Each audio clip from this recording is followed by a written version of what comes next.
राज्य जनगणना कार्यक्रम निर्देशक निर्देशक्रमे चिकिटी तहसिलदार कार्यालय पक्षर राजकवि राधामोहन विद्यापीठ में जातीय जनगणना 2027 प्रथम पर्याय प्रशिक्षण शिविर उद्यापित होती। कार्य नियोजित होगा जनगणनाकारी और सुपरभाइजर प्रशिक्षण शिविर उद्यापन कार्यक्रम में तहसिलदार विश्वरंजन कहर जोगदे उपस्थित समस्त परिगणनाकारी उत्साहित करने सठिक रूपे गणना कार्य करने निमंते परामर्श देते। सीआरसीसी सुजित कुमार पाढ़ी ए दमयंती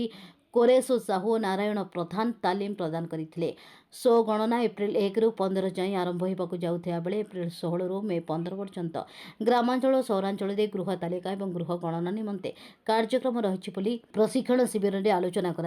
गृह तालिका और गृह गणना निमंते 232 जन परिगणनाकारी और 44 जन सुपरभाइजर को नियोजित कर समस्त जनसाधारण को जातीय कार्य नियोजित करने निमंते तहसिलदार अनुरोध करिसेंती।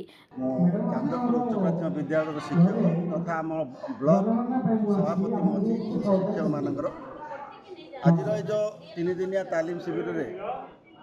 निश्चित भाव अनेक कथा आम शिखीचु जोड़ा कि आम बर्तमान आम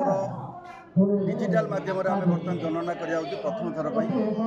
पूर्व 2 थर आम ऑफलाइन कराई किंतु बर्तमान आम जो डिजिटल माध्यम कर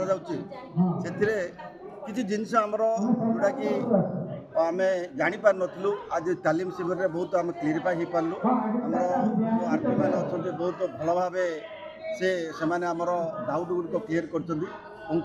आमर 34टा जो इंडिकेटर अच्छी इंडिकेटर को आम पुंखानुपुंख आलोचना कलु ता सहित मकडिल बर्तमान चलती आज आम मकडिल चलती परवर्ती समय आमर उपरला सेसन आम बर्तमान आम फिल्ड रियल आम केमती आम जनगणना करूँ ता विषय में आम किसी अनुभूति पाइबू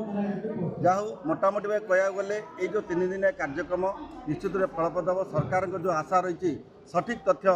जो निरूपण करने सठिक तथ्य आदाय करने निश्चित रूप आम शिक्षक मान तरफ मुझे प्रतिश्रुति दूसरी